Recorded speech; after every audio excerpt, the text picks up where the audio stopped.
আহমেদ নিজেকে শান্ত করলো যথেষ্ট। রেহান তুই বাসায় যাও এখন, আর যাওয়ার আগে আমাকে কড়া করে কফি দিতে বলো জলদি। মাথা নেড়ে চলে গেল রেহান, কারণ এমন আহমেদকে সে দেখেনি, এত অস্থির, এত অশান্ত।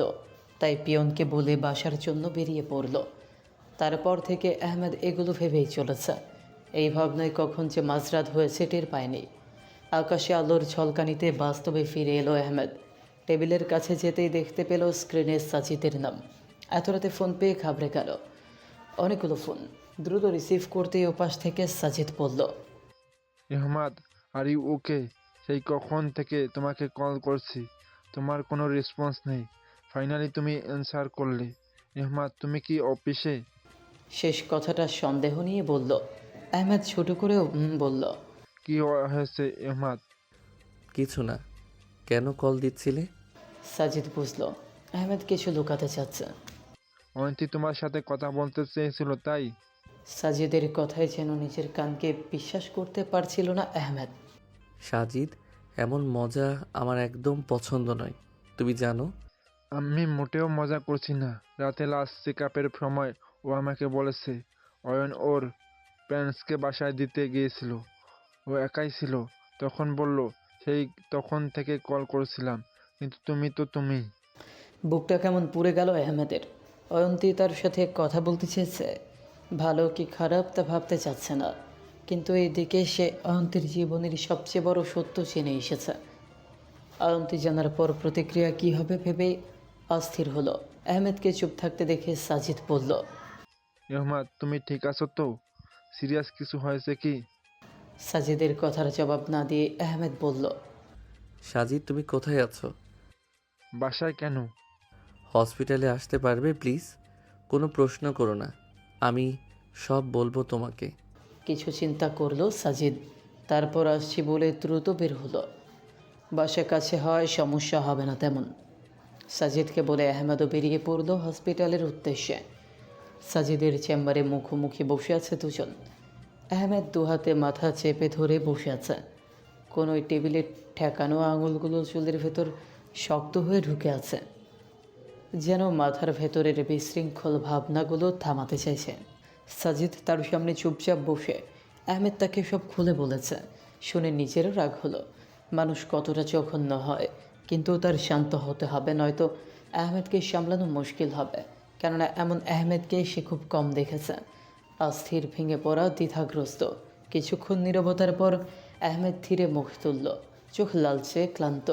আহমেদের এমন অবস্থা দেখে সাজিদ বলল, তুমি এত অস্থির হচ্ছ কেন রহমাত? হতেও তো পারে তুমি ভুল দেখেছো, রাহিন ছিল না। সাজিদের কথায় আহমেদ হালকা হাসল, তিক্ত একটা হাসি। ভুল বোঝার মতো কিছু ছিল না। তাহলে অয়ন্তীকে কি এটা বলা দরকার না? কিন্তু আমি চাই না অয়ন্তী এইভাবে ভাঙুক। ও এসব সহ্য করতে পারবে না। রুমে পিং পতন নীরবতা বিরাজ করল। বাহিরে বজ্রধ্বনি যেন আরও হুঙ্কার দিল। আজ প্রকৃতিও কি তবে আহমেদের পীড়ার মতো অশান্ত? রাতের দীর্ঘ বৃষ্টির পর ভোরটা যেন খুব ধীরে, খুব কোমলভাবে এসে দাঁড়ালো জানলার ধারে।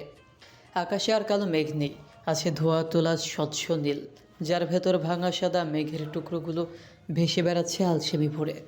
সূর্যের প্রথম আলো যখন দিগন্ত ছুঁয়ে উঠল, তখন সে আরও ভিজা পৃথিবীর ওপর পড়ে এক অদ্ভুত তৃপ্তি ছড়িয়ে দিল। বারান্দায় দাঁড়িয়ে ভোর হওয়া দেখছিল আহমেদ। সাজিদের বাসা থেকে গিয়েছিল রাতে। বলতে গেলে সাজিদই জোর করে নিয়ে গিয়েছিল তাকে। এদিকে আজকে জলদি উঠে হসপিটালের ব্যালকনিতে পাতার চেয়ারে বসে আছে অয়ন্তী। আজকে সে পুরো একা। অয়ন একটু পর বের হবে। বেচারা অফিস আজকে আছে।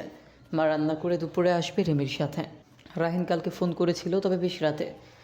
রিমির বলাই করেছে তা বুঝতে পেরেছে বেশ। টুকটাক কথা হলো তাদের। তার মধ্যে হাল হাকিকত জিজ্ঞেস করলো, তবে বেশিরভাগ অফিস আর ব্যস্ততা। অয়ন্তীকে বুঝিয়েছে সে কষ্ট তার জন্য করছে। ভবিষ্যতে তো এই সাকসেস তারও হবে। রাহিনীর এইসব কথায় মনটা তবুও মানছে না অয়ন্তীর। তবে এইসবের মাঝে গতকালের আহমেদের অমন আচানক কথাটুকু ভুলতে পারছে না। সে কান্না করেছে এটা রিমি ব্যতীত কেউ জানে না। আর মায়ের বোঝার মতো কোনো অবস্থা ছিল না, কারণ সে যথেষ্ট স্বাভাবিক ছিল। কিন্তু সে একদম অচেনা একজন মানুষ চট করে ধরে ফেললো কীভাবে, এটাই ভাবাচ্ছে তাকে। কালকে ভেবেছিল একবার হয়তো রুমে সিসিটিভি ক্যামেরা আছে, চুপি চুপি খুঁজেছ, কিন্তু ফলাফল শূন্য। তাই উপায় না পেয়ে কালকে সাজিদকে বলেছিল আহমেদের সাথে কথা বলবে।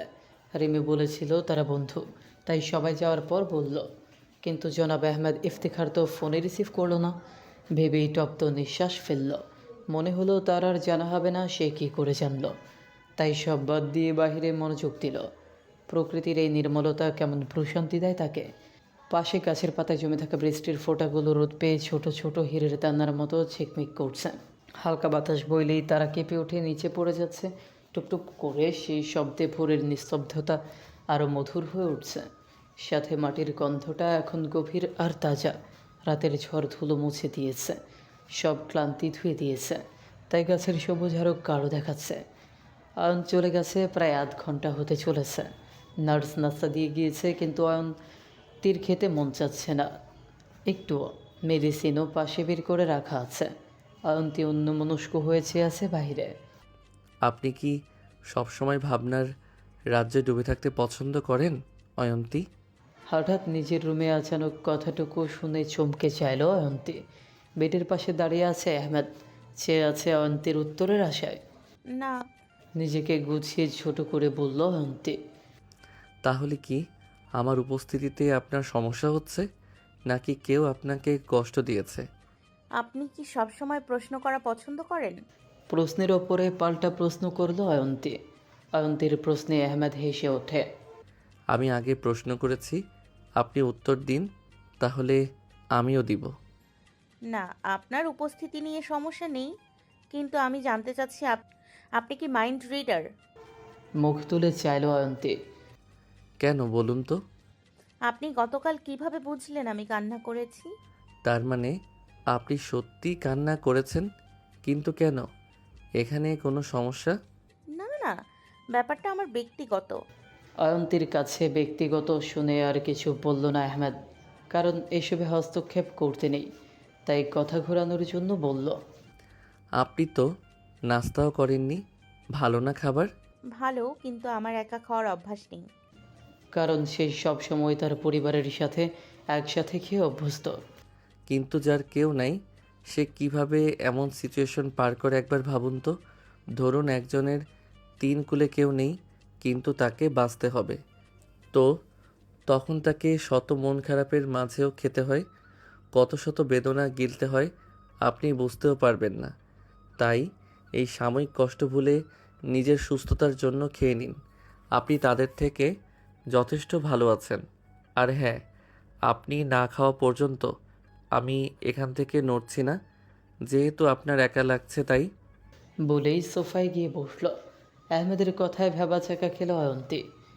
আমি অপরিচিত মানুষের সামনে খেতে পারি না। আপনার কি মনে হয় আমাদের এতবার দেখা হওয়ার পরও অপরিচিত আছি? নিজের কথায় নিজেই ফেঁসে যায় অয়ন্তী। বুঝলো এর সাথে কথায় সে এই জীবনেও পারবে না। তাই হাল ছেড়ে চুপচাপ খাওয়া শুরু করলো। ইতস্তত লাগলো কিছুটা, তবে খারাপ লাগলো না তেমন। আহমেদ ফোনে ব্যস্ত, কিন্তু এটা শুধু অয়ন্তীকে দেখানোর জন্য। সে তার দিকে দেখছে না, আর যেন তার উপস্থিতি আনইজি ফিল না করে। তাই আহমেদ বসে আর চোখে দেখতে লাগলো অয়ন্তীকে। সহজ সরল একজন মানুষ সামনে কেমন চোট খাবে তা যেন মানতে পারছে না মোটেও। যদিও তার খুশি হওয়ার কথা, কিন্তু সে তো স্বার্থপর না। সে তো নিজেকে অয়ন্তীর খুশিতে প্রস্তুত করে নিয়েছে। তাই একবার ভাবলো রাহিনীর সাথে কথা বলবে, কিন্তু পরক্ষণেই মনে হলো কী পরিচয় বলবে সে। রাহিন তার পরিচয় জানলে এবারও অয়ন্তীকেই ব্লেম করবে। এতে আরও কষ্ট পাবে অয়ন্তী, হেতে বিপরীত হবে সব। আচ্ছা, রিমিকে কি বলে দেখবে? না, ব্যাপার আরও জটিল হবে। অথচ এর চেয়ে জটিল ডিল সে করেছে, কিন্তু এটা কিভাবে কি করবে কিছু মাথায় আসছে না। অয়ন্তীর খাওয়া শেষ হলে আহমেদ ইশারা করলো মেডিসিন খেতে। অয়ন্তীও লক্ষ্মী মেয়ের মতো চুপচাপ খেয়ে নিল মেডিসিন। অয়ন্তীকে আর পেরেশান করতে চাইল না আহমেদ, তাই যাওয়ার জন্য দরজার কাছে গিয়ে আবার ফিরে চাইল অয়ন্তীর দিকে। অয়ন্তী, আপনি কখনো মন খারাপ করে থাকবেন না প্লিজ। আপনি হাসুন, আপনাকে হাসিতেই মানায়। বলে বেরিয়ে পড়লো অফিসের জন্য। আর অয়ন্তী আজও আহমেদের কথা বুঝলো না। কেন বললো এই কথা ভাবলেও না আর। প্রচুর ঘুম পাচ্ছে তার, মনে হয় সকালে ওঠার কারণে। এসির ঠান্ডায় কম্বল টেনে কিছুক্ষণের মধ্যে ঘুমের রাজ্যে তলিয়ে গেল। দুপুরে রিমি আর শর্মিলা রিদা এলো একসাথে। অয়ন্তীও ততক্ষণে ঘুম থেকে উঠে গেছে। মেয়েকে খাইয়ে তারাও খেয়ে নিল। সাজিদ বিকেলে একবার দেখে গিয়ে বলেছে পরশু ডিসচার্জ পাবে। শুনে সকলেই হাফ ছাড়লো। বিকেলে যাওয়ার আগে রিমি অয়ন্তীর সাথে ব্যালকনিতে গেল। ভাইয়া ফোন করেছিল তোকে? মাথা নেড়ে আনমনে জবাব দিল অয়ন্তী। যাক, কালকে আমি অনেক বলেছি, পরে সুমতি হলো। তবে তুই চিন্তা করিস না, সব ঠিক হবে। বলেই অয়ন্তীকে খুশিতে জড়িয়ে ধরল। রাহিন আমাকে ভালোবাসে, কিন্তু ওর এত ব্যস্ততা যে আমাকে একবার দেখার বা ফোন করে 2 মিনিট কথা বলারও সময় হলো না। অথচ দেখ, একজন অচেনা মানুষ কালকে বুঝে গেল আমি কান্না করেছি। অথচ রাহিন আজকাল আমার মনের অবস্থা বুঝতে পারে না। ওর তো স্বাভাবিক বোঝা উচিত আমার মন, তাই তাই না বল? অয়ন্তী, তুই বেশি ভাবছিস। উনি হয়তো তোর চোখ মুখ দেখে বুঝে গেছে, এছাড়া কিছু না। আমি মোটেও বেশি ভাবছি না রিমি। হতে পারে সে চোখ মুখ দেখে বুঝেছে। রাহিনও তো দেখেছিল আমাকে প্রথম দিন। আমি তো জীবন মরণের সন্ধিক্ষণে ছিলাম। কই, তারপর তো আর প্রয়োজনও মনে করলো না। কালকে কল করলো তবুও তোর বলাতে। সত্যি বলি রিমি, আমার আর এসব ভালো লাগছে না। কোথাও আমার কিছু হারাচ্ছে, কিন্তু আমি বুঝতে পারছি না। বলে ডুবন্ত সূর্যের দিকে চেয়ে রইল। জীবন জটিল হচ্ছে, অথচ সে তো একটা সাধারণ জীবন চেয়ে এসেছে। ভোরের আলো তখন ধীরে ধীরে আকাশে ছড়িয়ে পড়ছে। পূর্ব দিগন্তে লালচে আভা তার উপস্থিতি জানান দিচ্ছে। সাথে পাখিদের কিচিরমিচির আর হসপিটালের কাছেই থাকা শিউলি ফুলের গাছ থেকে বাতাসে শিউলি ফুলের মিষ্টি গন্ধ যেন আরও মধুরতা দিচ্ছে প্রকৃতিতে। সেই শান্ত সকালের ভেতর মায়ের কোলে মাথা রেখে শুয়ে আছে অয়ন্তী। মাথার চুলগুলো এলোমেলো হয়ে আছে, মুখে ঘুম ভাঙা এক স্নিগ্ধ প্রশান্তি। মায়ের শাড়ির আঁচলটা আলতো করে তার কপালে লেগে আছে। সে আঁচলে মিশে আছে এক অদ্ভুত উষ্ণতা। অয়ন্তী টের পায় খুব করে, যা থেকে কেবল মামা গন্ধ আসে। মায়ের শাড়ির নরম আঁচলের আরেকটা অংশ তার গাল ছুঁয়ে আছে। মা আলতো করে অয়ন্তীর চুলে হাত বুলিয়ে দিচ্ছেন। সেই স্পর্শে যেন সকালের আলো আরও মায়াময় হয়ে উঠেছে। অয়ন্তীর চোখ হাত খোলা, তবুও সে উঠতে চাইছে না। খুব করে চাইছে এই মুহূর্তটা যেন একটু দীর্ঘ হোক, এই নিরাপদ আশ্রয়টা যেন আর একটু সময় থাকে। বাইরে সূর্যের আলো বাড়ছে, নতুন দিনের ব্যস্ততা ডাক দিচ্ছে, কিন্তু অয়ন্তীর ছোট্ট পৃথিবী এখনও আটকে আছে মায়ের বুকের ধ্বনিতে। মায়ের বুকের ধ্বনি তার কানে মৃদু লোড়ের মতো বাজছে। সেই ধ্বনি তার জন্য প্রার্থনার মতো, আশীর্বাদের মতো। মনে হয় মা পাশে থাকলে কোনো সকালই কঠিন নয়, কোনো পথই একা নয়। হসপিটালে আজকেই অয়ন্তীর শেষ দিন। আগামীকাল তাকে ডিসচার্জ দেওয়া হবে। এই কয়দিন এক কামরায় থাকতে থাকতে কেমন একঘেয়েমি লেগে গিয়েছিল। ফাইনালি কালকে বাসায় যেতে পারবে। নিজের রুমটাকে বড্ড বেশি মিস করছে অয়ন্তী। গতকাল রাতে শর্মিলা রেদা হসপিটালেই ছিল, আজকেও থাকবে। কালকে সকালে একসাথে যাবে, অয়ন এসে নিয়ে যাবে। অয়ন্তীর বাবা জরুরি কাজের জন্য চিটাগং গিয়েছে, ফিরবেন পরশু রাতে। আজকে সারাদিনটা অয়ন্তীর কেমন চুপচাপ কেটে গেল। সারাদিন মায়ের আদরে নিজেকে বাচ্চার সমতুল্য মনে করলো পুরোটা দিন। ডাক্তার সাজিদ এসে চেক করে টুকটাক কথা বলে গিয়েছে, তবে আহমেদ ইফতেখার আজকে একবারও কেবিন মারায়নি। রিমিও আজকে আসেনি। ফোনে কথা বলে জানলো কালকে আসবে। তার কাজিনের নাকি বিয়ে ঠিক হয়েছে, তার এই শপিংয়ে নাকি নিয়ে গিয়েছে। রাহিন আজকে কোনো ফোন করেনি। অয়ন্তী কতবার কল দিল, ধরলো তো নাই, উল্টো কেটে দিয়ে বন্ধ করে দিল। রাহিনীর এই বিহেভিয়ারে বোকা বোকা লাগলো নিজেকে। তার এত ব্যস্ততা আজকাল অয়ন্তীর কাছে কেমন দম বন্ধ লাগে। আজকাল কিসের এত ব্যস্ততা রাহিন কখনো একবার বলার প্রয়োজনও মনে করেনি তাকে। অয়ন্তীর মনে অনেক প্রশ্ন ঘুরপাক খাচ্ছে, কোনোভাবেই সে তার উত্তর পাচ্ছে না। চোখ বুঝলেই নিজেকে গোলক ধাঁধায় আবিষ্কার করে আজকাল। কেমন অস্থির লাগে, মনে হয় সব পাল্টে গিয়েছে। তার সাধারণ ছোট্ট জীবনটায় কোথাও কিছু ঠিক নেই। সূর্য ধীরে ধীরে পশ্চিম আকাশের বুকে ডুবে যাচ্ছে। আকাশ জুড়ে লালচে কমলা আভা ছড়িয়ে পড়েছে নিমিষেই। মনে হচ্ছে দিনটা বিদায়ের আগে শেষবারের মতো পৃথিবীকে ছুঁয়ে দেখতে চাইছে। শহরের কোলাহল তখনও থামেনি, তবে আলো ক্রমে ক্ষীণ হয়ে আসছে। ঠিক এমন ক্লান্ত সন্ধ্যায় নিজের কেবিনের দরজা ঠেলে ভেতরে ঢুকলো আহমেদ। সারাদিনের অগণিত মিটিং, ফাইলের স্তূপ, ফোন কল আর দায়িত্বের ভার যেন তার কাঁধে জমাট বেঁধে আছে। টাইটা একটু আলগা করেই চেয়ারে বসে পড়ল সে। গায়ে লিয়ে দিতেই মনে হলো শরীরটা যেন বহুক্ষণ পরে বিশ্রামটুকুর অনুমতি পেল। কেবিনে হালকা এয়ার কন্ডিশনারের শব্দ, জানলার ওপাশে ডুবন্ত সূর্যের রং আর টেবিল জুড়ে ছড়িয়ে থাকা কাগজপত্র সব মিলে এক নিঃশব্দ ক্লান্তি ভেসে বেড়াচ্ছে চারদিকে। অফিসে ঢুকলেই কফি চায় আহমেদের। এ তার বহুদিনের অভ্যাস। অভ্যাসের চেয়ে বেশি হলো এটা তার জন্য টনিকে কাজ করে। যেন দিনভর ব্যস্ততার ভেতর এই একমাত্র ব্যক্তিগত অবকাশ। পিয়ন এই বিষয়ে অবগত ভালো করে, তাই আহমেদ আসতেই চুপচাপ ঢুকে টেবিলে ধোয়া ওঠা এক কাপ কফি রেখে গেল। কফির গাঢ় গন্ধ ধীরে ধীরে ঘর ভরিয়ে তুলল। আহমেদ কাপটা হাতে তুলে নিল। আঙুলের ফাঁকে উষ্ণতা ছড়িয়ে পড়ল মুহূর্তে। প্রথম চুমুকটা দিতেই চোখ দুটো অজান্তেই একটু বুঝে এলো। কেমন একটা আত্মতৃপ্তি মিলল তার মাঝে। ঠিক তখনই ফোনে টুংটাং করে মেসেজের শব্দ। স্ক্রিনে ভেসে উঠল সাজিদের নাম। খুবই ছোট একটা মেসেজ, অথচ আহমেদের ভেতরটা ভীষণ ভারী করে তুলল। সাজিদ তার ছোট বার্তায় লিখেছে, আগামীকাল অয়ন্তীকে ডিসচার্জ দেওয়া হবে। সে এখন পুরোপুরি সুস্থ। আর সাজিদ জানতে চেয়েছে আহমেদ আসবে কিনা অয়ন্তীকে দেখতে। এইমাত্র কয়েকটি শব্দ যেন মুহূর্তেই আহমেদের বুকের ভেতর কোথাও ধাক্কা দিল।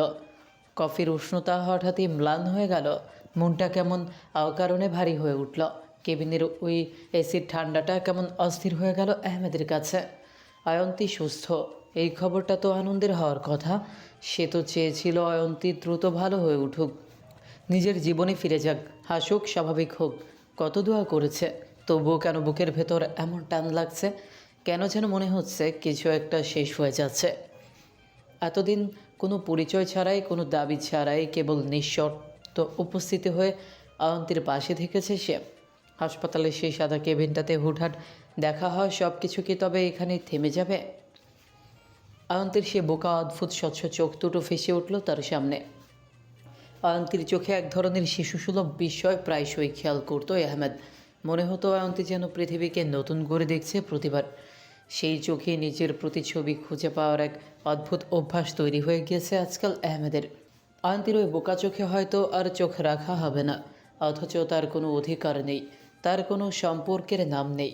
তবুও কোনো অজানা এক অদৃশ্য টান তাকে খিঁচে নিয়ে যায় অয়ন্তীর দোরগোড়ায়, যার ব্যাখ্যা সে নিজেও জানে না।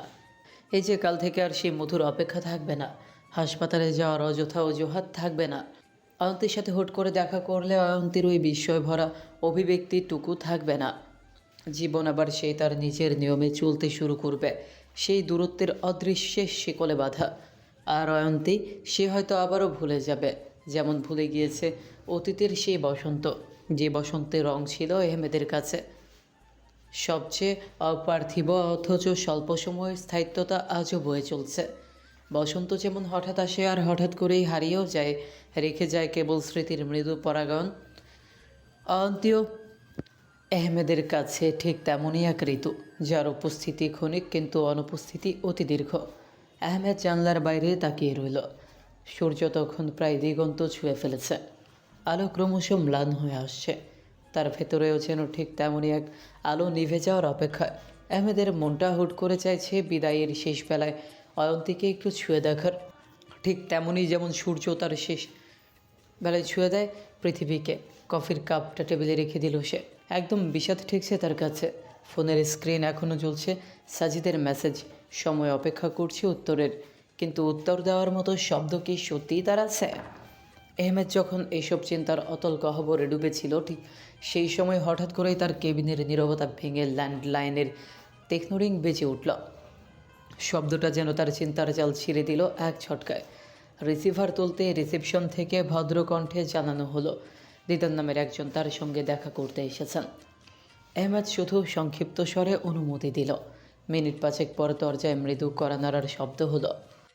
আসতে পারি স্যার? জি, আসুন। অনুমতি পেয়ে ভেতরে ঢুকলো লোকটি। তার চোখে মুখে অদ্ভুত গাম্ভীর্য, হাতে একটি ফাইল। আহমেদ ইশারায় বসতে বলল চেয়ারে। লোকটি বসার জন্য বরাদ্দকৃত চেয়ারে বসে কোনো অপ্রয়োজনীয় কথা না বলে ফাইলটি টেবিলের ওপর রেখে নীরবে তার দিকে ঠেলে দিল। ফাইলে 3 জনের ইনফরমেশন আছে, রাহিন, নোভা আর নিশা। নিশা বর্তমানে কক্সবাজারে তার কোনো এক দূর সম্পর্কের আত্মীয়ের বাসায় আছে। আর নিশার গোপন কিছু রহস্য। আর ফাইলের বেশিরভাগ অংশ জুড়ে আছে রাহিন আর নোভার বিস্তারিত বিবরণ। তাদের একসঙ্গে বাইরে ঘুরতে যাওয়া, বিভিন্ন স্থানে দেখা করার সময় তারিখ, এমনকি ব্যক্তিগত মুহূর্তেরও উল্লেখ রয়েছে। ছবিও আছে কয়েকটি অতি ঘনিষ্ঠর সাথে অতি অস্বস্তিকর বটে। প্রতিটি পৃষ্ঠা উল্টানোর সঙ্গে সঙ্গে আহমেদের মুখের রং বদলে যেতে লাগলো। তার চোয়াল ক্রমশ শক্ত হয়ে উঠল, চোখের দৃষ্টি হলো কঠিন। রাহিনের ওপর রাগের মাত্রা তরতর করে আরও বাড়তে লাগলো আহমেদের। একটা মানুষ কিভাবে তার ভালোবাসার মানুষকে ধোঁকা দিতে পারে? একবারও কি তার খেয়ালে আসলো না? একবারও কি তার মনে প্রশ্ন জাগেনি? যাকে আজীবন পাশে থাকার প্রতিশ্রুতি দিয়েছিল, তাকে আকুল পাথারে একা ফেলতে এক মুহূর্তের জন্য কি বিবেক তাকে থামায়নি? কিন্তু অদ্ভুত এক সত্য তাকে ভেতর থেকে পুড়িয়ে দিচ্ছিল বারবার। এই মুহূর্তে তার খুশি হওয়ার কথা ছিল। সত্য উন্মোচিত হয়েছে, মুখোশ খুলে গেছে, অথচ বুকের ভেতর কোনো স্বস্তি মিলল না। নেই কোনো বিজয়ের অনুভূতি, বরং অয়ন্তীর কথা ভেবে আরও দহন বাড়ছে। কেননা আহমেদ কখনো স্বার্থপর হতে শেখেনি। জীবন তাকে বারংবার প্রতিকূল মুহূর্তেও স্বার্থপরতায় জড়াতে পারেনি। সে চাইলে পারত পরিস্থিতিকে নিজের পক্ষে নিয়ে জোর করে অয়ন্তীকে নিজের জীবনে আটকে রাখতে। ক্ষমতা, প্রভাব সবই তার নাগালে ভেতরেই ছিল। চাইলে সে তা প্রয়োগ করতে পারত। কিন্তু ভালোবাসাকে কখনো অধিকার দিয়ে পাওয়া যায়? জোর জবরদস্তি করে কাছে রাখলে কি হৃদয় কাছাকাছি আসে? না। এই কারণেই সে নিজের চাওয়াগুলো নীরবে বিসর্জন দিয়েছে। নিজের সুখকে সরিয়ে রেখে শুধু অয়ন্তীর ভালো থাকার কথা ভেবেছে। দূর থেকে তার হাসিটুকু দেখিয়ে নিজেকে সান্ত্বনা দিয়েছে প্রতিনিয়ত। যদিও অন্তে সুখে থাকে, তাতেই নিজের সুখকে ধ্রুব সত্য মনে করেছে। আহমেদ ফাইলটা ধীরে বন্ধ করলো। কেবিনের নীরবতা আরও ঘন হয়ে উঠল। বুকের মধ্যে আক্ষেপ আর হতাশার এক মেলবন্ধনের খেলা চলছে তার। নিজেকে সামলে নিয়ে ইনফরমার দিদারকে উদ্দেশ্য করে বলল, তুমি এখন যেতে পারো। আর রাহিনের প্রতিটি ডিটেলস আমার চাই। প্রয়োজন হলে আমি তোমাকে সব জানাবো। লোকটি হ্যাঁ বোধক মাথা নাড়িয়ে ধীরে উঠে দাঁড়ালো। কোনো প্রশ্ন, কোনো অপ্রয়োজনীয় শব্দ না করে চুপচাপ কেবিন থেকে বেরিয়ে গেল। লোকটি বেরিয়ে যেতেই নিচের চুল খামচে ধরল আহমেদ। কিভাবে বলবে সে অয়ন্তীকে সব? আর তার বলাতে কি অয়ন্তী তার কথায় বিশ্বাস করবে, নাকি তাকে এই ভুল বুঝবে? আর সব জানার পর অয়ন্তী যদি কিছু করে বসে, কি করবে সে এখন? কিভাবে অয়ন্তীর কষ্ট লাঘব করবে? সত্য তো আজ নয় কাল অয়ন্তীর সামনে আসবেই। কোনো উপায় নেই কি আর? রাতে অয়ন্তীকে কল করলো রাহিন। সে আগের মতো কথা বলল, তবে খুবই অল্প সময় যদিও। অয়ন্তী যেন স্বস্তি ফিরে পেল। যাক, তবুও তো কথা বলেছে। রাহিনের কণ্ঠে যেন কোনো খুশি উপচে পড়ছিল আজকে। অয়ন্তী বুঝেছিল, কিন্তু জিজ্ঞেস করা হয়নি। তার আগেই তার মা চলে এসেছিল, তাই ফোন রেখে দিয়েছিল। বাসায় গিয়ে রাহিন তার সাথে জরুরি কথা বলবে বলেছে। এখন শুধু বাসায় যাওয়ার অপেক্ষা। এদিকে আহমেদ ঠিক করলো সে কি করবে। সে তার ইনফরমার দিদারকে কল দিয়ে সমস্ত কাজ বুঝিয়ে দিল তাকে কি করতে হবে। ফোন রেখে একটা দীর্ঘশ্বাস ছাড়ল আহমেদ। জানে না সে ঠিক করছে না ভুল। এর পরিণতি বা কী হবে সামনে। তবে যাই হবে তা সুখকর হবে না, এটা ঢের বুঝতে পারছে। পরদিন সকাল সকাল নাজমা ভিলায় একটা পার্সেল এসে পৌঁছলো। বাড়ির কেয়ারটেকার ছেলেটা তা নিয়ে ভেতরে গেল। নিশার কাছে দিতেই নিশা আশ্চর্য হলো। জিজ্ঞেস করলো কে দিয়েছে। ছেলেটি জানালো সে জানে না কে দিয়ে গিয়েছে। দরজার কাছে ছিল। কেয়ারটেকার ছেলেটি অল্প বিস্তর লেখাপড়া জানার সুবাদে নিশার জন্য এসেছে, এটা তা বুঝেছে। নিশা ছেলেটিকে চলে যেতে বলল। তারপর পার্সেলটি উল্টে পাল্টে দেখল ভালো করে, কারণ সে এখানে আছে এটা তেমন কেউ জানে না। জানে শুধু রবিন আর দেখে। হয়তো ওরা কিছু পাঠিয়েছে ভেবে কৌতূহল নিয়ে খুলল। পার্সেলের ভেতরে একটা ফাইল খুলতেই চক্ষু চরক গাছ হয়ে গেল নিশার। সে যা দেখছে ঠিক তো সব। সাদা কাগজে একটা চিঠিও পাশে আছে। কাপা কাপা হাতে খুলতেই হাত পা অসাড় হয়ে এলো। কোনো প্রতিক্রিয়া করা ভুলে গেল যেন নিশা। তার এই গোপন রহস্য কেউ কী করে জানল ভেবেই গলা শুকিয়ে গেল। হাতের কাছে থাকা পানির জগ থেকে সরাসরি ঢকঢক করে পানি খেলো। তবুও মনে হলো তৃষ্ণা মেটেনি একটু। শুক্রবার সকাল 10টা। আজকে হসপিটাল থেকে ডিসচার্জ পেয়েছে অন্তে। বাসায় যাবে ভাবতেই সকাল থেকে মনটা উৎফুল্ল। অয়ন এসেছে নিয়ে যেতে। নিচের সকল ফর্মালিটি পূরণ করছে। মাকে বাসায় পাঠিয়ে দিয়েছে এসেই। পরপর 2 দিন হসপিটালে ছিল তিনি, তাই গিয়ে যেন ফ্রেশ হতে পারে তার জন্য অয়ন অনেকটা জোর করেই পাঠিয়েছে। বারান্দায় গিয়ে লম্বা একটা শ্বাস নিল অয়ন্তে। মনকে বোঝালো খানিকটা যে সব ঠিক হবে সে আগের মতো। সূর্যের হালকা আলো অয়ন্তীর মুখে এসে পড়ল। বারান্দার ঠান্ডা বাতাসে যেন নতুন এক আশার সুবাস মিশে গেল। চলে যাচ্ছেন অয়ন্তী? আচমকা আহমেদের কথায় পেছনে ফিরে চাইল অয়ন্তী। আজকে আর স্যুট বুট পরেনি আহমেদ। নর্মাল ড্রেস আপে অয়ন্তীর কাছে আজকে খুব সাধারণ মনে হলো আহমেদকে, তাই আর জড়তা তেমন কাজ করলো না। জি, ভাইয়া এসছে নিয়ে যেতে। আসলেই বের হব আমরা। আন্টি কোথায়? আম্মু বাসায় চলে গিয়েছে। আসলে ভাইয়া পাঠিয়ে দিয়েছে। এখানে কতক্ষণ লাগবে তার ঠিক নেই। তার মধ্যে দুদিন ছিল খারাপ লাগছিল, তাই ভাইয়া বলল আগে গিয়ে ফ্রেশ হয়ে রেস্ট করতে। ইস, আমিও আজকে যাব ভাবতেই কেমন খুশি লাগছে আমার। বাড়ি যাওয়ার জন্য এত উৎফুল্ল আপনি? নাকি বিশেষ কোনো কারণ? কি যে বলেন না আপনি, উৎফুল্ল হব না কেন? কতদিন পরে নিজের আবাসে ফিরব, স্বাধীনভাবে শ্বাস নিব।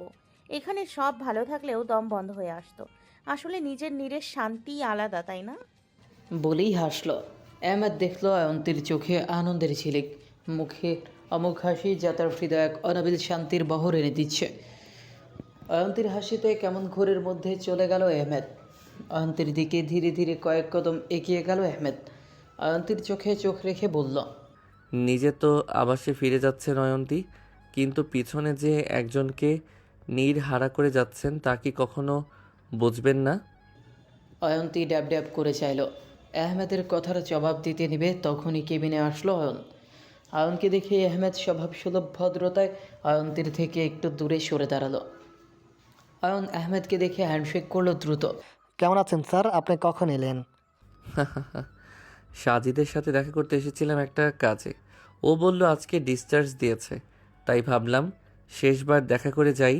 তবে আপনার সাথে শেষ দেখা নয়, দেখা হবে সামনে নতুন প্রজেক্টের কাজে। জি, তা তো অবশ্যই।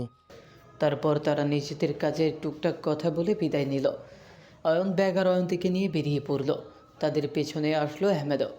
এই যে পাঁজরে তীব্র রক্তক্ষরণ হচ্ছে, তবুও হাসি মুখে এলো তাদের সাথে। এই হাসি সে বহুদিন ধরে আয়ত্ত করেছে নিজের ব্যথাকে লুকানোর জন্য। অয়ন গাড়ির দরজা খুলে অয়ন্তীকে উঠতে সাহায্য করল। অয়ন্তী উঠে জানলার পাশে বসল। এক মুহূর্তের জন্য কি সে পেছনে তাকালো? আহমেদ ঠিক বুঝতে পারল না। মনে হলো তাকিয়েছিল। অয়ন্তীদের গাড়ি দৃষ্টির বাহিরে চলে গেল একটু পরেই। আহমেদ স্থির দাঁড়িয়ে রইল। যতক্ষণ না গাড়িটা সম্পূর্ণ দৃষ্টির বাইরে চলে গেল ঠিক ততক্ষণ সে চোখ সরায়নি। সেদিকে তাকিয়ে চাপা দীর্ঘশ্বাস ছাড়ল আহমেদ। পেছন থেকে সাজিদ এসে কাঁধে হাত রাখল। ফিরে সাজিদকে দেখে খালি মুচকি হাসলো আহমেদ। সাজিদও চুপচাপ দাঁড়িয়ে রইল তার পাশে। কখনো কখনো নীরবতাই সবচেয়ে বড় সহচর। আহমেদ হসপিটালের বিপরীত দিকে হাঁটতে লাগলো। সাজিদের মনে হলো আহমেদের এখন একজন মানুষের ভীষণ প্রয়োজন, তাই সেও সাথে সাথে তাল মেলালো। কিছু দূর গিয়ে সাজিদ আহমেদকে বলল, তোমাকে দেখলে মনে হয় তুমি সব কিছুর খুব সহজে নিতে পারো, যেন কখনো কিছুই হয়নি। আহমেদ সাজিদের কথায় হালকা হেসে বলল, সহজ কিছুই না সাজিদ, শুধু অভ্যাস করতে হয়। যা হয়ে গেছে আমার। কিসের অভ্যাস? ছেড়ে দেওয়ার। কথাটা বলেই আহমেদ থেমে গেল, যেন শব্দগুলো নিজের কানেই ভারী লাগলো। সাজিদ তার দিকে তাকিয়ে রইল। সব কিছু কি ছেড়ে দেওয়া যায়? আহমেদ কিছু বলল না, চুপচাপ পাশের কফি শপে ঢুকলো। এক কাপ কফি না হলে তার চলবে না এখন, তাই গিয়ে কফি অর্ডার করলো। সাজিদ আবারও সে একই প্রশ্ন করলো। সাজিদ, আমার তো ধরে রাখার সেই অধিকারটুকু নেই, তাহলে কেন বারবার একই প্রশ্ন করো? বলেই আনমনা হয়ে গেল। টেবিলে ওয়েটার 2 কাপ কফি দিয়ে গেল। গরম কাপ থেকে ধোঁয়া উঠছে। আহমেদ সেই ধোঁয়ার দিকে তাকিয়ে রইল, যেন তার নিজের অস্থিরতা ধোঁয়ার মতো উড়ে যাচ্ছে, অথচ কোথাও গিয়ে কফির ধোঁয়ার মতো মিলিয়ে যাচ্ছে না। ফিরে আবারও নিচের মধ্যে আবদ্ধ হচ্ছে। সাজিদ চুপ থাকতে পারল না। তুমি ওকে ভালোবাসো তো? কেন? তোমার কি আমার উপর সন্দেহ আছে? তাহলে কি এটা যথেষ্ট অধিকার না অয়ন্তীকে নিজের সাথে বেঁধে রাখার, যেখানে তুমি অবগত রাহিনের কীর্তিকলাপ সম্পর্কে? না, আমি তোমায় আগেও বলেছি আমি ওর সিদ্ধান্তকে সম্মান করি।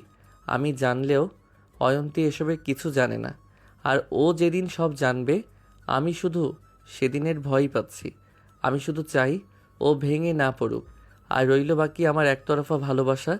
কিছু ভালোবাসা প্রকাশের জন্য না, কিছু ভালোবাসা শুধু নীরবে বয়ে নিয়ে যাওয়ার জন্য। কারণ আমি জানি ওর জীবনে আমার জায়গা কতটুকু। আমি ওর কাছে এখনও একজন জাস্ট বিজনেস টাইকুন হিসেবে পরিচিত। এর বেশি কিছু না। তাহলে সারা জীবন এমন মুখোশের আড়ালে থাকবে? হয়তো। সাজিদ আর কিছু বলল না। সেও আহমেদের দৃষ্টিকোণ থেকে ভাবতে লাগলো। আবার বিল মিটিয়ে কফি শপ থেকে বেরিয়ে আকাশের দিকে চাইলো আহমেদ। তার মনে হলো জীবন বড়ই অদ্ভুতভাবে মানুষের পরীক্ষা নেয়। যাকে কাছে চায় তাকে দূরে পাঠায়, আর যাকে হারানোর ভয় নেই তাকে সহজে কাছে রাখে।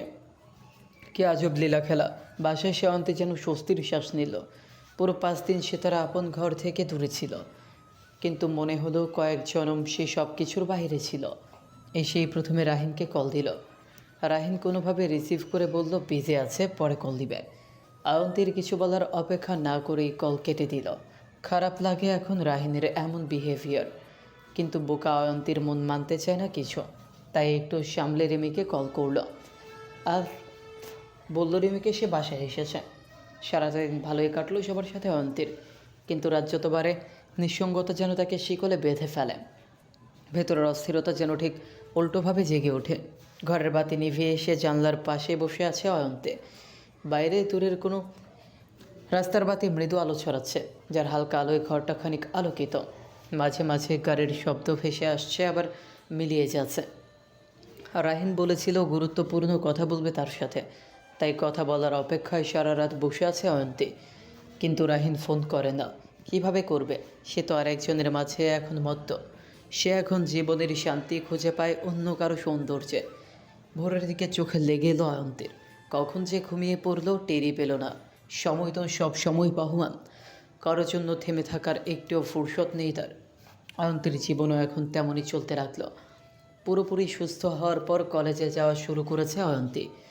যদিও ভয় হয় নিশা আবার না কিছু করে বসে, কিন্তু নিশার নাকি সেদিনের পর থেকে কোনো খবর নেই। রাহিনও বন্ধুদের সাথে আড্ডায় বসে না। সাদমানকে জিজ্ঞেস করেছিল অয়ন্তী। সাদমান সব শুনে অবাকই হলো। আশ্বাস দিলেও সে খোঁজ নিয়ে জানাবে। রিমিও জানে না কিছু। তার চাচা আম্মু শুধু বলেছে সকালে বের হয় রাতে আসে বাসায়, তেমন কথাও বলে না কারো সাথে। সব শুনে দীর্ঘশ্বাস আসে শুধু। আজকাল রাহিনকে যাওয়া একটু আগে পাওয়া যেত, তাও পায় না অয়ন্তী। 3-4 দিন পর ওই তো সামান্য একটু কথা, যেখানে থাকে অয়ন্তীর জন্য মন ভোলানো কিছু শব্দ। অয়ন্তী চুপচাপ শুনে যায়, তবে কোথাও একটা ছন্দপতন হয়েছে বুঝতে পারে অয়ন্তী, কিন্তু খুঁজে পায় না। আবার কখনো মানতে চায় না। রাহিনের একটা কলের জন্য, একটা ছোট্ট মেসেজের জন্য কেমন আছো আমার শ্যামকন্যা, কথাটা শোনার জন্য নির্ঘুম রাত কাটে অয়ন্তীর। কিন্তু সময় গড়িয়ে যায়, মিনিট পেরিয়ে ঘন্টা হয়, স্ক্রিনে সেই কাঙ্ক্ষিত কল মেসেজ আসে না। অয়ন্তী নিজেকে বোঝায় আবার, হয়তো সত্যি ব্যস্ত, হয়তো কাজের ধকলে ঘুমিয়ে গিয়েছে, বা এই বুঝি ফোন এলো কলে। কিন্তু বারবার নিরাশার মেঘ তাকে চোখ রাঙায়। অয়ন্তীর ভয় হয়, ভীষণ ভয় হয়। অয়ন্তী বিছানায় শুয়ে পড়ে, কিন্তু ঘুম আসে না। চোখ বন্ধ করলেই ভেসে ওঠে পুরনো দিনগুলো। তাদের সেই রাত জেগে গল্প করা, রাহিনের দুষ্টু মিষ্টি কথা, অকারণ হাসি, ছোট ছোট ঝগড়া, অভিমান। ভাবে তার মান ভাঙানো সেই মানুষটা কোথায় যেন হারিয়ে গিয়েছে। আজকে একটু কলেজে আসতে মন চাইছিল না অয়ন্তীর। রিমি এক প্রকার জোর করেই নিয়ে এসেছে। রিমির কথায় আসলেও কোনোভাবে মন বসছে না অয়ন্তীর। রিমি অনেক বোঝানোর পরেও মন ভালো হচ্ছে না। তাই ক্লাসের পরে রিমি অয়ন্তী টুকটাক কেনাকাটার জন্য বের হলো। সামনে রাহিনীর জন্মদিন, তাই অয়ন্তী রাহিনীর জন্য উপহার কেনার জন্য মনস্থির করলো। শপিং শেষ করে শপিং মলের রেস্টুরেন্টে গেল দুজন। দুপুরের অনেকটা সময় পেরিয়ে গেছে। খাবার অর্ডার করে অপেক্ষা করছে আর কথা বলছে। ঠিক তখনই তাদের টেবিলে এসে বসলো নিশা। হঠাৎ নিশার আগমনে অবাক হলো রিমি ও অয়ন্তী। নিশাকে দেখে অয়ন্তী ভয়ে বাড়তে লাগলো, কারণ সেদিন ওর জঘন্য চেহারা খুব কাছ থেকে দেখেছে। রিমি নিজের রাগ ধরে রাখতে পারল না, বসা থেকে টেনে দাঁড় করালো নিশাকে। কি চাই তোমার নেশা আপু? আবার যা করার সেদিন তো করেছো, আর কি বাকি আছে এখন? চুপচাপ নিজের যতটুকু সম্মান আছে নিয়ে বিদায় হও, নয়তো পুলিশকে ইনফর্ম করতে আমি এবার একটুও ভুল করব না। রিমির হাত থেকে নিজের হাত হ্যাঁচকা টানে সরিয়ে নিল নিশা।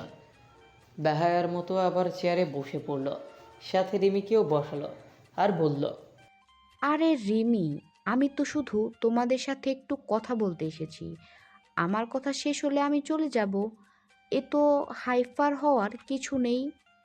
বিরক্ত হলো রিমি। অয়ন্তী তো কিছু বলার ভাষা হারিয়ে ফেলেছে। ভয়ে আঁটোসাঁটো হয়ে বসে আছে চেয়ারে। নিশা অয়ন্তীর দিকে ফিরে তাকায়। কেমন আছো অয়ন্তী? এখন ভালো আছো নিশ্চয়ই। জানো, তোমার জন্য আমার আজকাল ভীষণ করুণা হয়। তোমার সাথে আমি যা করেছি তার জন্য আমার একটুও আফসোস নেই, জানো তো। কারণ আমাকে কেউ জঘন্য কাজ তোমার সবচেয়ে কাছের মানুষটা তোমার সাথে করছে। করছে কি? আর করেই তো চলেছে। তাই জানাতে আসলাম। কি জানতে ইচ্ছা হয় না? নিশার কথা শুনে অয়ন্তীর মনটা কেমন ধক করে উঠল। সাথে রিমিরও। আবার কি শুরু করেছে নিশা?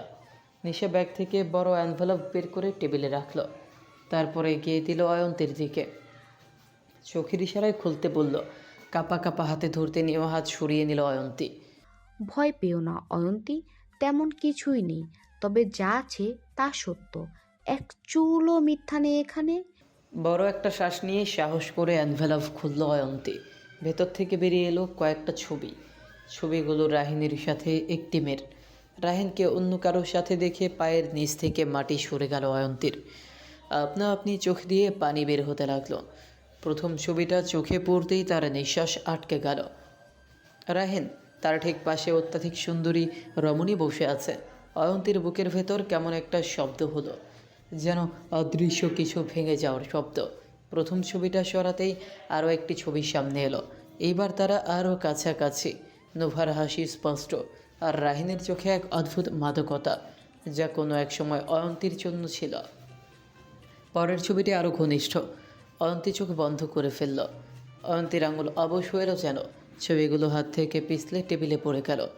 অয়ন্তীর মনে হলো মেঝেটা তুলছে। পায়ের নিচে ভর নেই। বুকের ভেতর যেন কেউ মুঠো করে ধরে আছে হৃৎপিণ্ডটা। আর রিমি অয়ন্তীর অভিব্যক্তি দেখিয়ে ফুরকে গেল। ছবিগুলো টেবিল থেকে রিমি তুলে নিয়ে নিজেও থ হয়ে গেল। তুমি জঘন্য জানতাম, তাই বলে এতটা হবে জানা ছিল না। রাহিন ভাইয়া তোমার বন্ধু, তাকেও ছাড় দিলে না এই নোংরামিতে? ছি! আর তুমি কি মনে করছো তোমার এসব আমরা বিশ্বাস করব? যদি এটা ভেবে থাকো তাহলে বলবো এটা তোমার ভুল। অয়ন্তী, চল এখান থেকে। Rimi, Rimi, Rimi, my cute sweet darling, এগুলো একটাও ফেক না। মেয়েটার নাম নোভা, রাহিনের বাবার বন্ধুর মেয়ে। সেই বন্ধুর যার অফিসে রাহিন ইন্টার্ন করে। তবে আমি জানতাম তোমরা আমার কথা বিশ্বাস করবে না। তাহলে চলো এক জায়গায় নিয়ে যাই, তোমাদের সব কনফিউশন দূর হবে। বলেই হাত ধরে টেনে তুলল অয়ন্তীকে, নিয়ে এগিয়ে গেল সামনে। অয়ন্তী প্রতিবাদ করলো না, যেন শরীরটা আর তার কিন্তু নিয়ন্ত্রণ নেই। রিমি তীক্ষ্ণ দৃষ্টিতে তাকিয়ে পিছু নিল তাদের। সিঁড়ি বেয়ে তারা ওপরে উঠতে লাগলো। প্রতিটি ধাপ যেন অয়ন্তীর বুকের ওপর আঘাত করতে লাগলো। তার মনে হচ্ছিল যত ওপরে উঠছে সে তত নিচে নেমে যাচ্ছে তার ভরসা। সিঁড়ি দিয়ে ওপরের ফ্লোরে আরেকটি রেস্টুরেন্টে ঢুকলো। কাচের দরজা টেনে খুলল। ভেতরে উষ্ণ আলোর ঝলকানি পরিবেশকে মুখরিত করতে সঙ্গীত বাজছে। মানুষের হাসি, গ্লাসের শব্দ, সব মিলে এক প্রাণবন্ত পরিবেশ। এই স্বাভাবিকতার মাঝে দাঁড়িয়ে আছে অয়ন্তীর জীবনের অস্বাভাবিক এক সত্য। দরজাটা ঠেলে খুলতেই ঠান্ডা বাতাস এসে লাগলো অয়ন্তীর মুখে। তার শরীর কেঁপে উঠল। নিশার সামনে গিয়ে হাত ইশারা করলো কর্নারের টেবিলে। সেদিকে রোবটের মতো চাইলো অয়ন্তী। রাহিন মশগুল হয়ে আছে নোভার সাথে, হাসছে মন খুলে। নোভার দিকে ঝুঁকে কিছু বলছে। নোভা হেসে উঠছে সাথে সাথে, একদম নির্ভার আর প্রাণবন্ত সেই হাসি।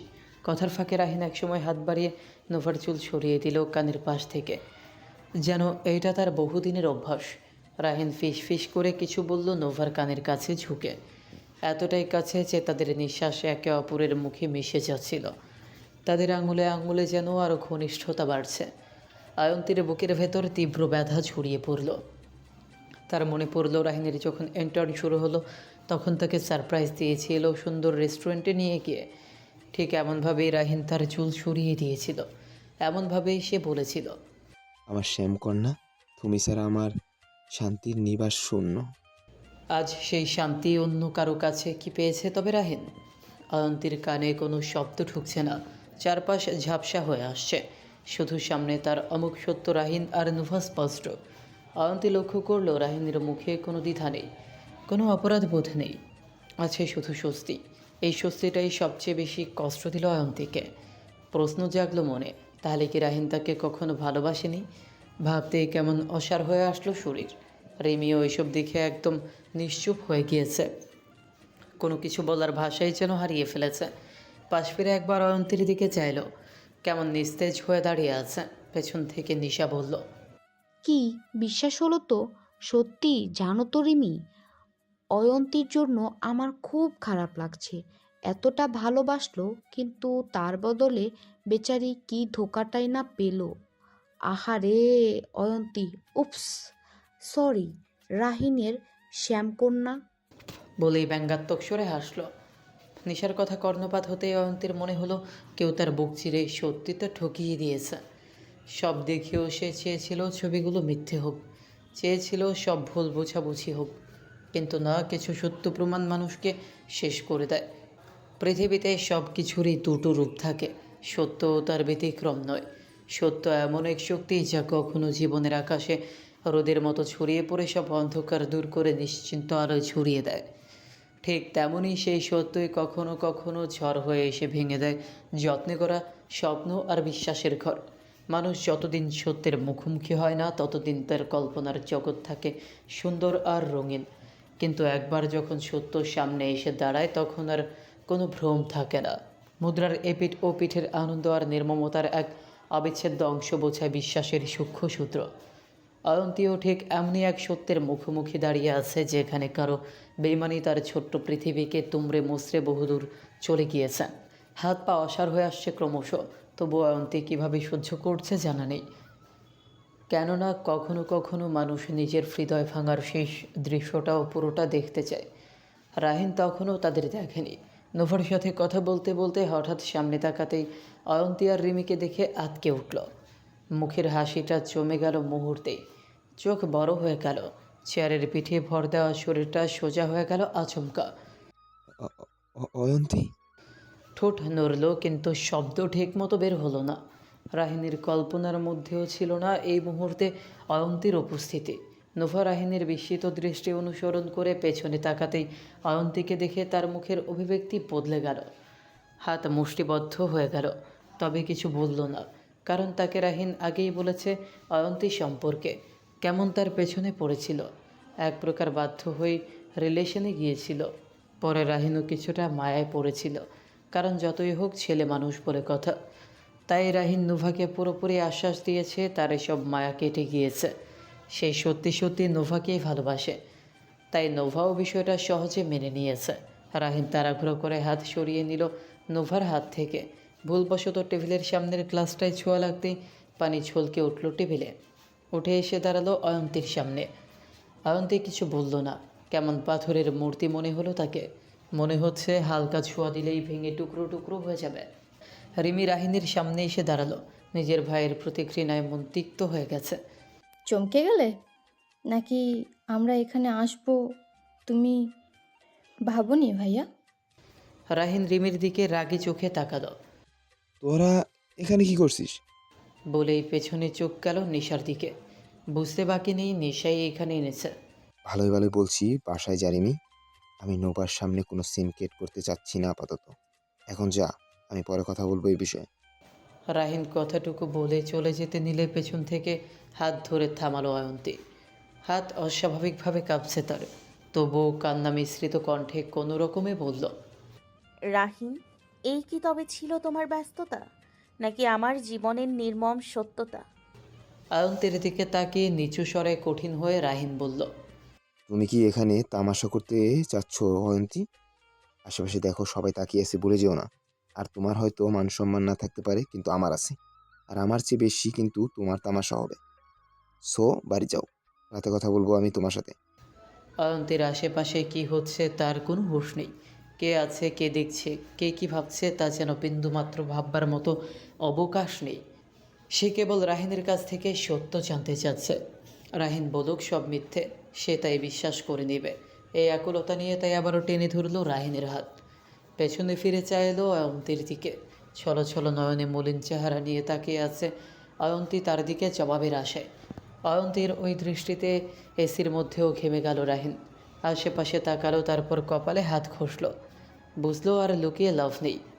অয়ন্তীর হাত থেকে নিজের হাত ছাড়িয়ে নিল এক ঝটকায়। ছাড়িয়ে নেওয়া হাতের দিকে তাকিয়ে তাজ্জব হলো অয়ন্তী। নিষ্ঠুর অবহেলায় কাঁপতে লাগলো হাত দুটো। বুকের মধ্যে মনে হচ্ছে কেউ হাজারটা পেরেক ঠুকে দিচ্ছে একসাথে। ভাবছে মানুষ কি সত্যি এতটাই বদলায়? জোরে একটা শ্বাস নিল রাহিন। কোনো রকম অনুশোচনা ছাড়াই নির্লিপ্ততা কণ্ঠে বলল, দেখো অয়ন্তী, মানুষ বদলায়, আর একটা সময় তার পূর্বের কিছু সিদ্ধান্ত নিয়ে ভুল ভাঙে। আমার ক্ষেত্রেও ব্যতিক্রম কিছু হয়নি। তুমি ছিলে আমার জীবনের এক ঝলমলে শুরু, এমন এক সময় যখন সব কিছু আমার কাছে নতুন লাগতো। তোমার হাসি দেখলে দিন ভালো হয়ে যেত, তোমার অভিমানে আমাকে অস্থির করে তুলতো।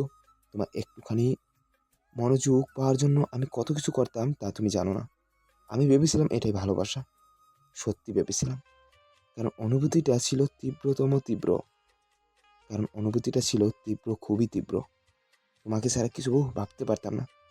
তোমার সাথে কথা না বললে দিন শেষ হতো না। তোমার উপস্থিতি ছিল এক ধরনের নেশা। কিন্তু কিন্তু নোবার সাথে দেখা হওয়ার পর ধীরে ধীরে বুঝেছি নেশা আর ভালোবাসা এক না অয়ন্তী। মোহ খুব আলোড়ন তুলে, খুব দ্রুত হৃদয় ভরিয়ে দেয়। কিন্তু সময়ের সাথে সে আলো কমে গেলে মানুষ বুঝতে পারে ভিতরে কতটুকু সত্যতা ছিল। হালকা দম নিয়ে রাহিন আবার বলল, আমি নোবার সাথে কথা বলে যে শান্তি পেতাম তা তোমার সাথে কখনো পেতাম না, সত্যি। নোবার আমার লাইফস্টাইল একরকম। আমরা একজন আরেকজনকে যেভাবে বুঝি সেভাবে তোমাকে আমি বুঝতে পারিনি কখনো। বলতে পারো মন থেকে ফিলে আসেনি কখনো।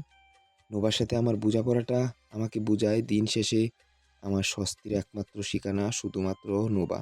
আর সবচেয়ে বড় কথা, নোবার সৌন্দর্যের কাছে তুমি কিছুই নও, আর না কারো ভালোবাসার যোগ্য। আর হ্যাঁ, আরেকটা সত্য কি জানো অয়ন্তী? অয়ন্তী ফ্যাল করে চেয়ে আছে রাহিনের দিকে। ঠোঁট কাঁপছে তার। বাকশক্তি যেন কেউ কেড়ে নিয়েছে তার কাছ থেকে। এ কোন রাহিনকে সে দেখছে? এই রাহিনকে সে চেনে না, যার মধ্যে সে ভরসা পেত, যার কণ্ঠে আশ্রয় খোঁজে নিত, যার চোখে নিজেদের সুন্দর ভবিষ্যৎ দেখেছিল। আজ সেই চোখেই কেমন অদ্ভুত নির্দয়তা। একে তো ভালোবাসেনি অয়ন্তী, এত নিষ্ঠুরভাবে তাকে ভেঙে দিচ্ছে কিভাবে? ভালোবাসলে কি তার সাথে এমন করা যায়? সকলের সামনে এমনভাবে নিচু করা যায় কখনো?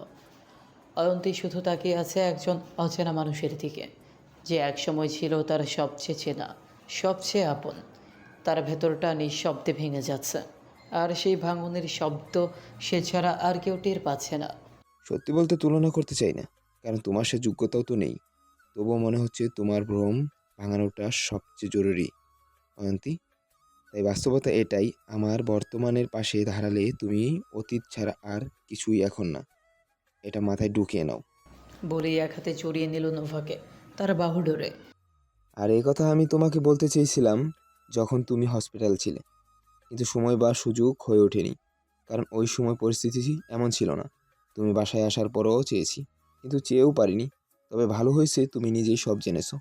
আশা করি এখন আর আমাদের মধ্যে কোনো কথা থাকবে না এ বিষয় নিয়ে। বলে চলে যেতে নিয়েও ফিরে তাকিয়ে বলল, বাই দ্য ওয়ে, তোমার মনে আছে তুমি আমাকে কতবার ইগনোর করেছো? সবার সামনে অপমান করতেও ছাড়োনি। আমি রাহিন আহমেদ। যেখানে আমার সামনে কেউ উঁচু গলায় কথা বলতো না, সেখানে তুমি আমাকে কত কিছু বলেছো, আর আমি চুপচাপ শুনেছি, তোমাকে সহ্য করেছি। মনে করো সেগুলোর সব কিছুর ছোট একটা প্রতিশোধ ছিল এটা। অয়ন্তী এবার আশ্চর্য হতেও ভুলে গেল। রিমি কথাগুলো শুনে শুধু অবাকই হচ্ছিল না, বরং নিজের ভাইয়ের এমন রূপ দেখে বিস্মিতও হচ্ছিল বারবার। একটা মানুষ কী পরিমাণ জঘন্য হতে পারে? রাহিনের বলা প্রতিটা বাক্যবান তীরের ফলার মতো বিঁধল অয়ন্তীর কানে। তাদের একসাথে দেখে যেন এবার চোখ দুটো ঝলসে উঠল। একসময় যে জায়গাটাকে সে নিজের বলে ভাবত, যাকে সবচেয়ে ভরসার ভাবত, সেইখানে এখন অন্য কারো নিশ্চিন্ত উপস্থিতি। আর রাহিনের এত জঘন্য স্বীকারোক্তির এই অনুভূতিটা অয়ন্তীর ভেতরের শেষ ভরসাটুকুও পুড়িয়ে ছাই করে দিল। তাহলে আমি কি ছিলাম রাহিন? আমি কি তবে তোমার জন্য শুধু মোহ ছিলাম? ছিলাম কি শুধু প্রতিশোধের মোহরা? কান্নার দমকে কেমন কথাগুলো জড়িয়ে গেল অয়ন্তীর। কোনো রকম জড়তা ছাড়াই রাহিন উত্তরে বলল, হ্যাঁ, তখন না বুঝলেও এখন এটাই সত্য। রাহিনের কথায় দম বন্ধ হওয়ার উপক্রম হলো অয়ন্তীর। চারিদিক কেমন অস্থির হয়ে গেল। অয়ন্তী কিছু বলার চেষ্টা করছে কিন্তু শব্দ বের হচ্ছে না। কেবল বুকের ভেতরে আছে না কারো ব্যথা জেগে উঠছে। ইস, কি বিষাক্ত সেই ব্যথা, যা ভেতরের অনুভূতিগুলো, এতদিনের বিশ্বাস সব একে একে ধ্বংস করে দিচ্ছে। যে মানুষটিকে সে ভালোবেসেছিল, যার চোখের দিকে তাকালে সব ঠিক মনে হতো, আজ সেই মানুষটা তার ভালোবাসাকে মোহ বলে আখ্যায়িত করলো। কারো সৌন্দর্যের কাছে হেরে গেল তার ভালোবাসা।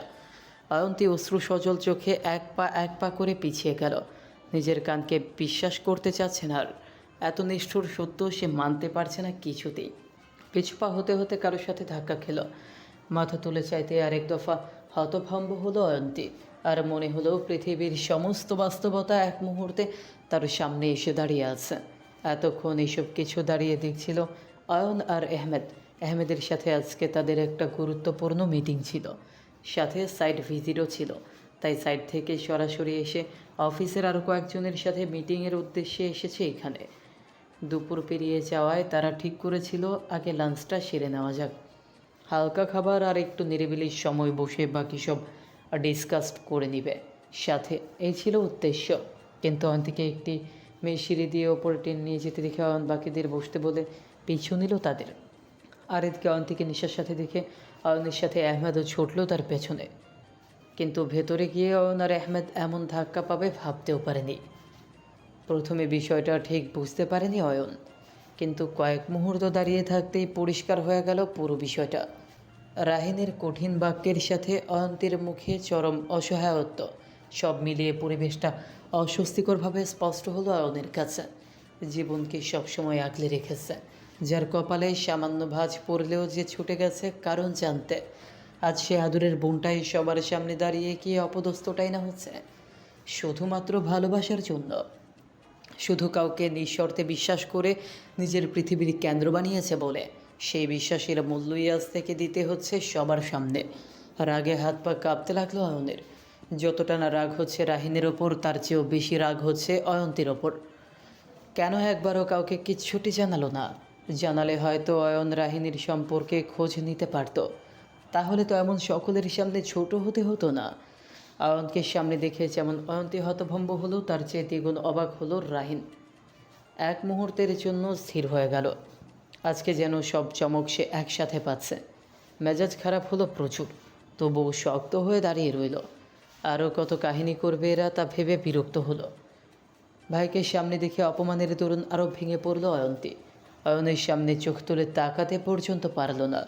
লজ্জায় আর ঘৃণায় মনে হচ্ছে এখন মাটিতে মিশে যেতে পারলে ভালো হতো। এত কিছুর মুখোমুখি সে কীভাবে হবে ভাবতে পারল না আর। চোখের সামনে সব ক্রমশ ঝাপসা হতে লাগলো। মনে হচ্ছে আজই হয়তো এই ধরনীতে তার শেষ দিন। আহমেদ নির্বাক হয়ে সব দেখছিল। নিজে যতটা শক্ত হতে চাচ্ছিল, কিন্তু অয়ন্তীর দিকে তাকিয়ে আর যেন তা সম্ভব হচ্ছে না। প্রতিবার অয়ন্তীর দিকে তাকাতেই মনে হচ্ছিল তার দৃঢ়তার প্রাচীর যেন ভেঙে যাচ্ছে একটু একটু করে। নিজের যত্নের খুবই শখের ভালোবাসার মানুষকে এমন পরিস্থিতিতে স্বচোখে দেখা যেন সবচেয়ে কষ্টের একটি অংশ। কারণ এসবের জন্য কোথাও না কোথাও সেও দায়ী। তাই সেও কিছু করতে পারছে না সে। আর এমনটা তো হওয়ারই ছিল। সে তো পারেনি অয়ন্তীকে অন্ধকারে রাখতে, কিন্তু নিজেও যে এসবের সাক্ষী হবে তা যেন তার চিন্তা শক্তির বাইরে ছিল। অয়ন্তীকে দাঁড় করিয়ে এগিয়ে গেল রাহিনীর দিকে। অয়ন্তী ভাইকে হাত দিয়ে আটকানোর চেষ্টা করলো কাপা হাতে, কিন্তু তার আগেই বড় বড় কদম ফেলে রাহিনীর সামনে গিয়ে দাঁড়ালো অয়ন। রাগে মাথা দপদপ করতে লাগলো। আশেপাশে মানুষের ফিসফিসানি বাড়তে লাগলো। কৌতূহলী চোখ যেন ঘিরে ধরল তাদের। অয়নের মধ্যে একটা কাণ্ড ঘটিয়ে ফেলল। রাহিনকে কোনো কিছু না বলে ঠাস করে একটা থাপ্পড় দিয়ে বসলো। আচমকা এমন প্রহারে তাল সামলাতে না পেরে সামনের টেবিলে ছিটকে পড়ল রাহিন। অয়নের এমন পদক্ষেপে রিমি, নোভা, আহমেদ আশ্চর্যের শেষ সীমানায় পৌঁছে গেল। কেউ যেন ভাবেও নি অয়নের মতো শান্ত মানুষ এমন কিছু করবে। রাহিনের কলার টেনে চেপে ধরল অয়ন। এই ঠাপ্পড়টা ছিল আমার বোনের বিশ্বাস আর ভালোবাসাকে অমর্যাদা করার জন্য। মন তো চাচ্ছে তোমাকে এখানে এখানে একদম ফিসে ফেলতে, ওর সাথে এত জঘন্য ধোঁকাবাজি করার জন্য। কিন্তু কি করব বলো, দোষ তো অয়ন্তীরও আছে, কারণ ও ওর মূল্যবান ভালোবাসা একটা নিক্স কিটের হাতে দান করেছে, যা ওর একদম উচিত হয়নি। কি যেন বলছিলে, ও কারো যোগ্য না? হুম, তোমার মতো কিট আসলে কারো ভালোবাসা ডিজার্ভই করে না। ভাইয়ের এমন রূপ অয়ন্তী প্রথম দেখল, যে নিজের বোনের জন্য সব করতে পারে। অয়ন্তীর কাছে এই রূপ ছিল নতুন, একদম অচেনা, যা যে কোনো মুহূর্তে সব কিছু ভেঙে দিতে সক্ষম। সব মিলিয়ে মুহূর্তটা তাকে স্তব্ধ করে দিয়েছে পুরোপুরি। অয়ন্তী এত এত ট্রমা একসাথে আর নিতে পারল না। হার্টবিট অত্যাধিক মাত্রায় বেড়ে গেল, চোখের সামনে ধীরে ধীরে সব ঝাপসা হয়ে গেল। বাস্তব আর কল্পনার পার্থক্য তার মিলিয়ে একাকার। তারপর আর কিছু মনে নেই অয়ন্তীর, চারিপাশ নিস্তেজ হয়ে গেল সব। আর সাথে সাথে ঢলে পড়ল আহমেদের বুকে। দুপুর গড়িয়ে বিকেলের দিকে সময়টা ক্রমশ এগিয়ে এসেছে। রেস্টুরেন্টের ভেতর এক অদ্ভুত শান্ত থমথমে পরিবেশে চারপাশ ভারী হয়ে উঠেছে। আশেপাশের মানুষের কৌতূহলী কানাঘোষায় ইতিমধ্যে থেমে গেছে প্রায়, যেন কয়েক মিনিট আগের অস্বস্তিকর দৃশ্যটাকে সবাই নীরবে গিলে ফেলেছে। তবে আহমেদের মনে হচ্ছে সময়টা যেন হঠাৎ থমকে গেছে। তার বুকের মধ্যে ঢলে পড়া অয়ন্তীকে সে এমনভাবে আঁকড়ে ধরল যেন ছেড়ে দিলেই মেয়েটা হারিয়ে যাবে অচেনা কোনো অন্ধকারে। মুহূর্তের ভেতর সব কিছু বদলে গেল তার। অয়ন্তীর নিস্তেজ শরীরটা তার দুই বাহুর মাঝে এমনভাবে পড়ে আছে যেন পৃথিবীর সমস্ত ভার সে একাই বইছে। আতঙ্কে অস্থির হয়ে গেল আহমেদ। অয়ন্তীর মাথাটা আহমেদের বুকে হেলে আছে, চুলগুলো এলোমেলো হয়ে গালে লেগে আছে, ঠোঁট খানিকটা ফ্যাকাশে, চোখের পাতা নিশ্চুপ, বুক ওঠানামা করছে কিন্তু অনিয়মিত। অয়ন্তী, অয়ন্তী। আহমেদের কণ্ঠে আতঙ্কের কম্পন অনুভব হলো। সে আবারও এক হাতে অয়ন্তীর গাল ছুঁয়ে ডাকতে লাগল। অয়ন্তী, শুনতে পাচ্ছেন? চোখ খুলুন অয়ন্তী, প্লিজ। তার আঙুলের নিচে অয়ন্তীর গাল ঠান্ডা লাগছে। আহমেদ আলতো চাপ দিল, সাথে হালকা ঝাঁকি দিল, কিন্তু কোনো সাড়া নেই অয়ন্তীর। আহমেদের কণ্ঠে অয়ন্তীর নাম শুনে চমকে তাকালো অয়ন। সেদিকে লক্ষ্য করে সাথে সাথে তাকালো রিমি, রাহিন ও নুভা। রাহিনের কলার হতে হাত আলগা হয়ে এলো অয়নের। কয়েক সেকেন্ড স্থির দাঁড়িয়ে রইল, চোখের সামনে দৃশ্যটা যেন বিশ্বাস করতে পারছে না একটুও। কিছু সময়ের জন্য মাথা কাজ করা বন্ধ করে দিল। সম্বিত ফিরতেই দৌড়ে গেল অয়ন্তীর দিকে, সাথে এলো রিমিও। অয়ন্তী, অয়নের কণ্ঠ এবার ভেঙে এলো যেন। বার কয়েক ডাকলো অয়ন আরও অস্থির হয়ে। অয়ন্তী প্লিজ চোখ খোল, আমি আছি তো, এই যে ভাই আছে তো। অয়ু, তারপর অয়ন কপালে হাত রাখলো, তারপর গালে হাত লাগালো, যেন তাপমাত্রা বুঝতে চাইছে। বুকের ভেতর তার নিজের হার্টবিটও যেন দৌড়াচ্ছে। রাহিন রাগে গজগজ করে দাঁড়িয়ে রইল। নিশাকে হাতের কাছে পেলে এখন কী যে করতো নিজেও জানে না। মন যাচ্ছে অয়নকে এখন কয়েকটা দিতে, কিন্তু পরিস্থিতি আরও হিতে বিপরীত হতে পারে ভেবে দাঁত চেপে চুপ করে রইল। সম্মান যা যাওয়ার তা তো গেলই, বাকিটুকু আর না যাক তাই খিচে রইল। নুফা এসে হাত ধরল রাহিনের, আশ্বাস দিল আপাতত চুপ থাকতে, পরে না হয় দেখে নিবে সবাইকে। এদিকে আহমেদ নিজেকে সামলে নিল, কারণ সবাই একসাথে অস্থির হলে অয়ন্তীর জন্য তা মোটেও ঠিক হবে না। তাই অয়নকে উদ্দেশ্য করে বলল, mister Reza, control yourself. Whatever happened we will handle later. First we need to take Ayanti to a hospital without wasting any time. First. অয়নের হুঁশ ফিরল আহমেদের কথায়, সাথে সাথে কোলে তুলে নিল বোনকে, নিয়ে ছুট লাগালো। সাথে গেল রিমিও, যাওয়ার আগে ভাইয়ের দিকে ঘৃণার চোখে তাকিয়ে চলে গেল। রাহিনীর যেন কোনো ফারাক করলো না এতে। আহমেদ কয়েক কদম গিয়েও পেছনে ফিরে চাইল, চশমার ফাঁকে শান্ত চোখ দুটো কেমন হিংস্র দেখালো, যেন চোখ দিয়ে অনেক কিছু বলে গেল সবার অগোচরে তাকে। রাহিনের কেমন যেন লাগলো বিষয়টা। মনে হলো চোখের ভাষায় প্রকাশ করে গেল ভেতরের উগ্রতা, ক্ষোভ আর সংযমহীন শক্তির। কিছুক্ষণ আগে তারা অয়ন্তীকে নিয়ে হসপিটালে এসে পৌঁছেছে। ভেতরে ঢুকতেই সাজিদ তৎপর হয়ে চেক করতে লাগলো অয়ন্তীর অবস্থা। দরজার কাছে দাঁড়িয়ে আছে অয়ন, বোনের জন্য বুকটা ফেটে যাচ্ছে। তার ঠিক একটু দূরে দরজার কাছে বরাদ্দকৃত চেয়ারে বসে আছে রিমি। কী থেকে কি হলো এখনও বিশ্বাস করতে কষ্ট হচ্ছে। তার ভাই অরুণচণ্ডী সে জানত, কিন্তু এতটা জঘন্য হবে এটা যেন কল্পনায়ও ছিল না। এত কলুষিত মন ভাবতেই ঘৃণা লাগছে রিমির। রিমি তো তাকে বলেছিল অয়ন্তী কতটা কোমল মনের মানুষ, তাকে যেন আগলে রাখে। আর রাহিনও তো কথা দিয়েছিল সারা জীবন আগলে রাখবে, কিন্তু কি করলো সে? অয়ন্তীকে সে কিভাবে ফেস করবে? অয়ন্তী কি ভুল বুঝবে তাকে? এইসব ভেবে দু হাতে মুখ ঢেকে বসে রইল।